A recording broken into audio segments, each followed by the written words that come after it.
Pak Jack. Nama asli Pak Jakaria. Oh iya, gonyan gene Dewan DPR. Pak Jack. Nama asli Pak Jakaria. Oh iya, gonyan gene caleg DPR.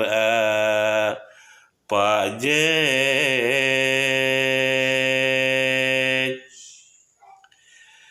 Partai PKB gomyan sadedra harus hai ado tabantu Tuhangan muda bale moi dua tanah hai ado betapa selesa kepajak tapi suara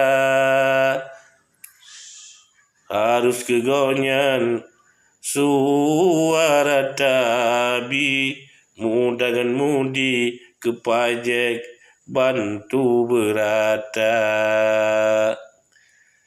dari Pulauan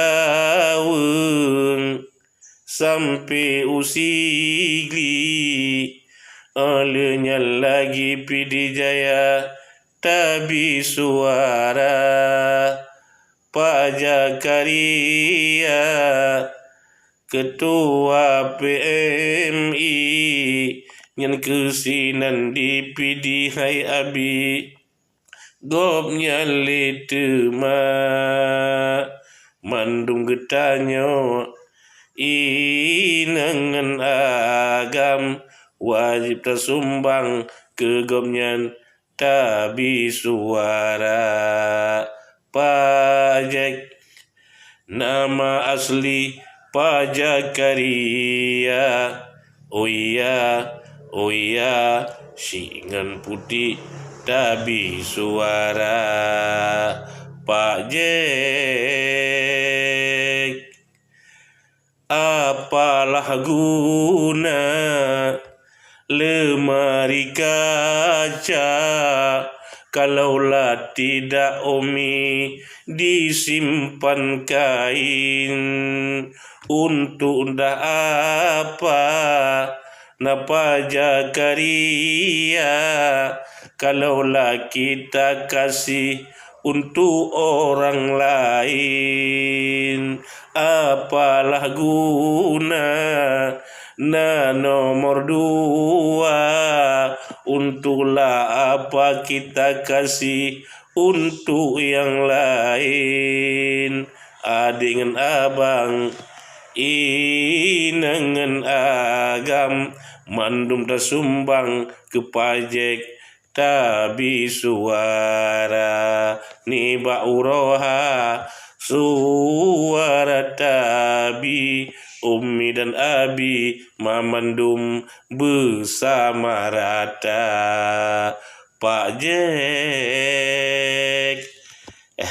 Nyan ban, nyan pesalun tuan kepada seluruh masyarakat yang di PD atau PD Jaya yang bak kalinya adalah tabi suara kepada anak getanyo iaitu Pak Zakaria. Goknyan ketua PMI PD yang sering ke bantu-bantu getanyo, gebi darah ke anak getanyo, ke mak getanyo, ke abang getanyo. Pokoknya barang siapa yang membutuhkan darah, insya-Allah goknyan harus tabantu kalinya supaya wujud ke Dewan DPRA tak kirim ke Dewan Banda Aceh. Yang sagai amanah balun tuan Pak Kuya Ali supaya Pak Jakaria kalinya tabantu wujud ke Dewan tak kirim ke DU Banda. Dan baik tua-tua nak sagai. Kau wajib ketanyo beri suara ke goknyan. Pokok kaji penakeun harus tabantu. Urang gad ana mendih meno. Ya, tabantu bacu siapa suara daripada tajuk ukur lain mengatajuk kegonyan urang di sosial gad akai gana mendih meno. Betul ni. Dadah. Nomor 2 ya, Pak Jakaria M Yusuf. Nomor 2. Hehe.